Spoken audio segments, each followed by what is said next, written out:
الحمدللہ رب العالمین وبہ استعین واشہد ان لا الہ الا اللہ وحدہ لا شریک لہ واشہد ان محمدا عبدہ ورسولہ اما بعد۔ گرامی قدر مشاہدین، عزیز طلباء، جنازے کے مسائل سے متعلق یہ تعلیمی سلسلہ اللہ کے فضل و کرم سے جاری ہے۔ گزشتہ درس میں میت کو غسل دینے کے مسائل پر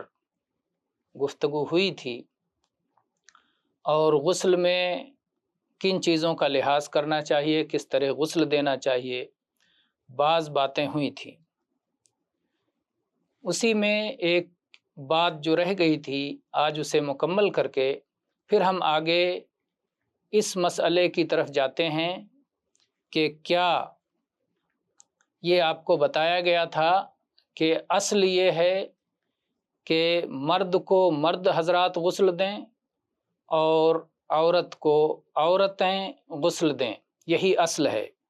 لیکن اس کے برخلاف میاں بیوی کے معاملے میں شوہر اپنی بیوی کو اور بیوی اپنے شوہر کو، وہ دونوں ایک دوسرے کو غسل دے سکتے ہیں۔ اس مسئلے کے بیان سے پہلے ہم یہ بیان کر دیں کہ غسل کا طریقہ یہ ہے کہ میت کے سارے کپڑے اتار دیے جائیں اور اوپر سے چادر وغیرہ سے اس کو ڈھک دیا جائے، لاش کو کا پردہ کر دیا جائے، اور ہاتھ میں کوئی کپڑا لپیٹ کر پھر اسے غسل دیا جائے۔ کسی کپڑے کے ذریعے سے اس کے بدن پر پانی ڈالا جائے اور اس کے بدن کو دھویا جائے۔ اور نبی کریم صلی اللہ علیہ وآلہ آلہ وسلم کے عہد مبارک میں یہی طریقہ کار تھا، جیسا کہ عائشہ رضی اللہ عنہا کی حدیث سے معلوم ہوتا ہے۔ فرماتی ہیں کہ جب نبی کریم صلی اللہ علیہ وآلہ آلہ وسلم کو غسل دینے کا ارادہ ہوا تو لوگوں نے کہا، اللہ کی قسم ہمیں نہیں معلوم کہ ہم جس طرح اپنے وفات پائے ہوئے لوگوں کے سارے کپڑے اتار دیتے ہیں، اللہ کے نبی صلی اللہ علیہ وسلم کے بھی کپڑے اسی طرح اتار دیں، یا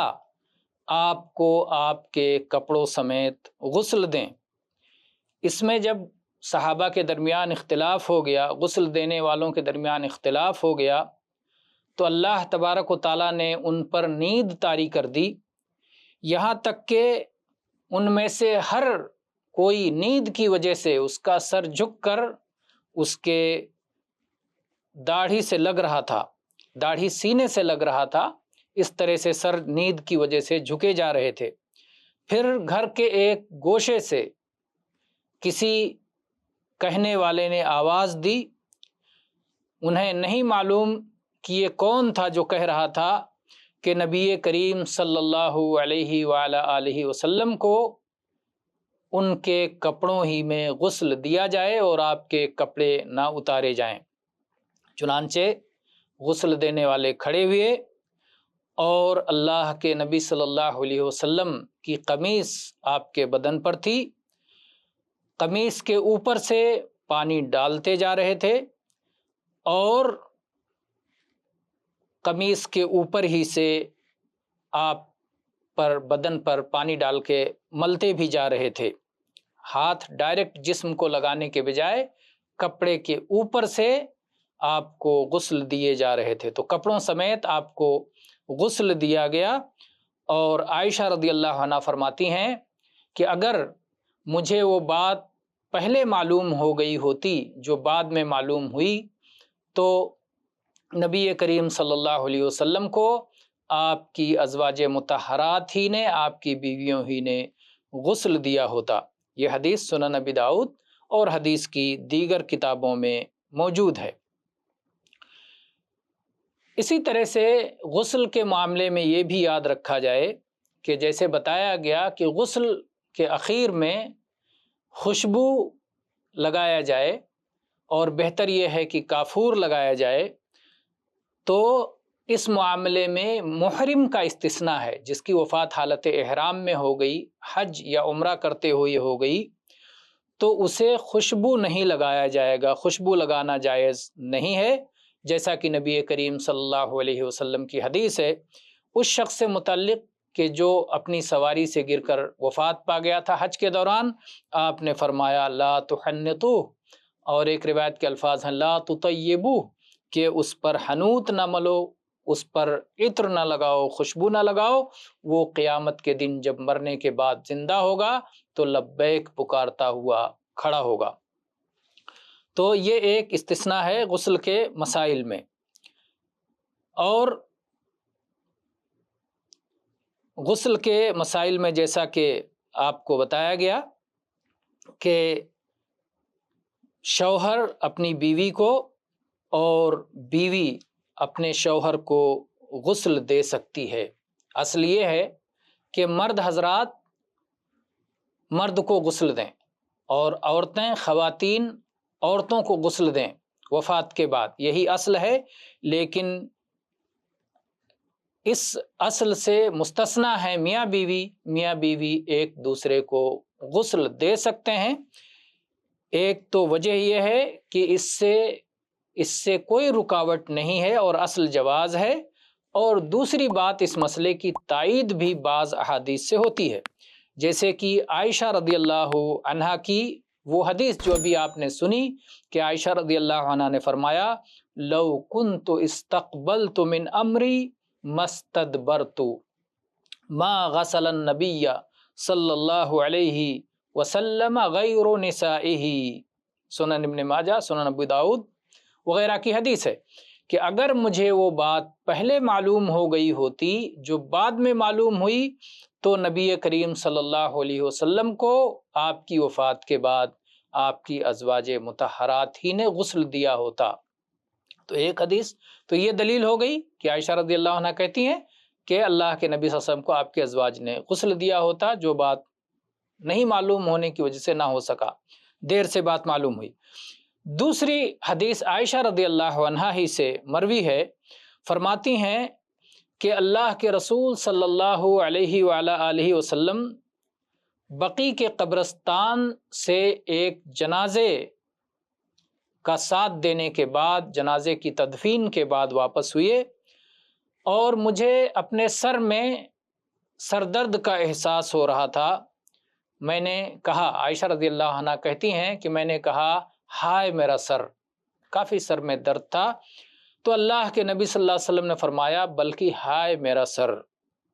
پھر اس کے بعد اللہ کے نبی نے فرمایا ما ضرکی لو متی قبلی فغسلتکی وکفنتکی ثم صلیت علیکی ودفنتکی۔ عائشہ، تمہارا کیا بگڑتا اگر تم مجھ سے پہلے مر جاؤ تو میں تمہیں غسل دوں، تمہیں کفن دوں، تمہاری جنازہ پڑھاؤں اور تمہیں دفن کروں۔ یہ مسند احمد کی، سنن ابن ماجہ اور حدیث کی دوسری کتابوں میں یہ حدیث موجود ہے، صحیح ہے۔ اور اللہ کے نبی صلی اللہ علیہ وسلم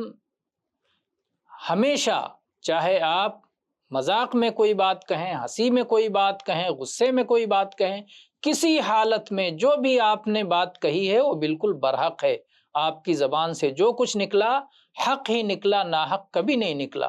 تو اس لیے اللہ کے نبی نے جب یہ فرمایا کہ میں تمہیں غسل دیتا، کفن دیتا، دفن کرتا، جنازہ پڑھتا،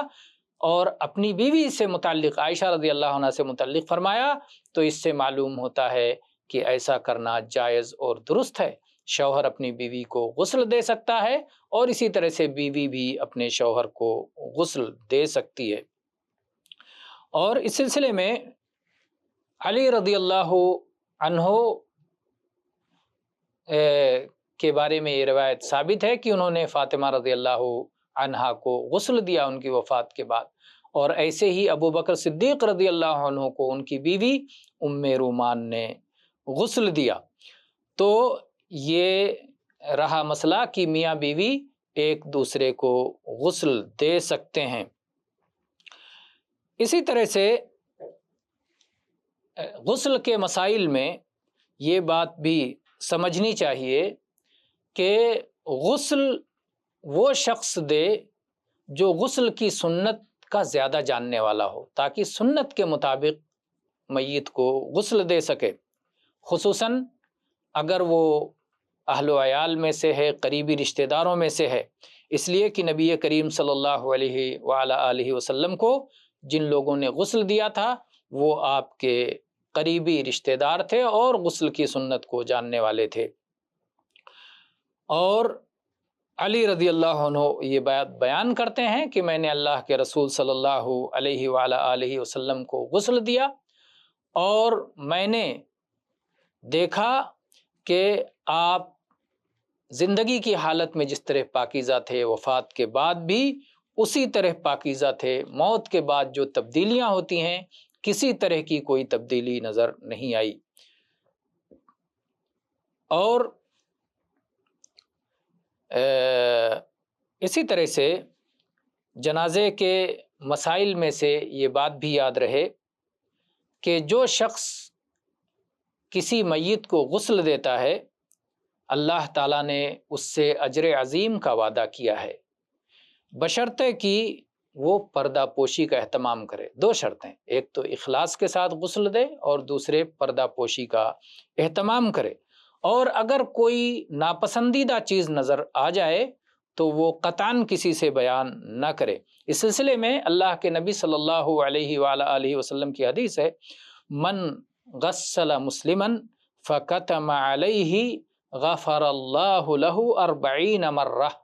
کہ جو شخص کسی مسلمان شخص کو غسل دے اور اس کی پردہ پوشی کرے، اس کے عیوب کو چھپائے، تو اللہ تعالیٰ 40 بار اس کی مغفرت فرما دیتا ہے۔ اور آگے فرمایا کہ جو شخص اپنے مسلمان بھائی کی قبر کا انتظام کرے، قبر کھودے اور پھر اس کے اندر دفن کرے، تو اس کو اللہ تعالیٰ قیامت تک کے لیے اس طرح ثواب عطا فرمائے گا کہ جیسے کسی شخص کو اس نے گھر دے کر کے اس گھر میں بسایا، تو ایک شخص کو گھر میں بسانے کا اجر و ثواب قیامت تک کے لیے اس شخص کے لیے جاری رہے گا۔ کتنا عظیم الشان ثواب ہے۔ اور ایسے ہی اللہ کے نبی نے فرمایا کہ جو شخص کسی مسلمان بھائی کو کفن دیتا ہے تو قیامت کے دن اللہ تعالیٰ جنت کے ریشمی جوڑوں سندس اور استبرق کا اسے لباس پہنائے گا۔ یہ حدیث امام حاکم امام بہقی نے روایت کی ہے، اور امام حاکم کہتے ہیں امام مسلم کی شرط کے مطابق صحیح ہے۔ اور تو یہ رہی پہلی شرط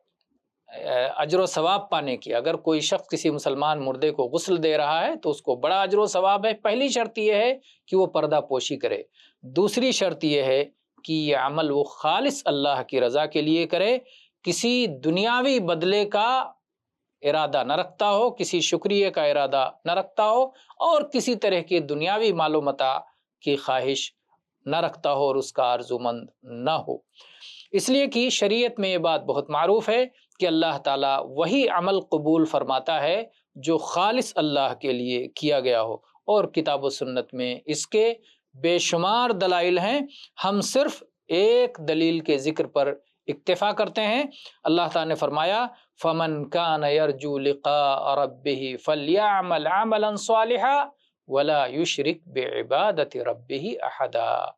کہ جو شخص اپنے رب سے ملاقات پر یقین رکھتا ہے اسے نیک عمل کرنا چاہیے۔ نیک عمل کی تفسیر یہ کی گئی ہے کہ اللہ کے لیے خالص ہو اور رسول اللہ صلی اللہ علیہ وسلم کی سنت کے مطابق ہو، تبھی وہ عمل نیک ہوگا، اور وہ اپنے رب کے ساتھ کسی قسم کا شرک نہ کرے، اپنے رب ہی سے اپنے عمل کی جزا چاہے۔ تو آج کے درس میں اتنا ہی کافی ہے۔ واللہ تعالی اعلم والحمد للہ رب العالمین۔